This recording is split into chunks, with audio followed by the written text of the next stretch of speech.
আমি এই মুহূর্তে দাঁড়িয়ে আছি কক্সবাজার বিচের নীলিমা ডাইনের পিছনে।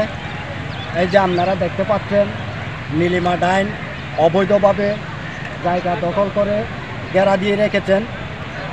জানি না কোন অপশক্তির কারণে তারা ঘেরা বেড়া দিয়ে স্থাপনা নির্মাণের প্রস্তুতি নিচ্ছেন। বিচ ম্যানেজমেন্ট কমিটি দেখার পরেও কী কারণে তারা নীরব ভূমিকা পালন করছেন তা প্রশ্নবিদ্ধ।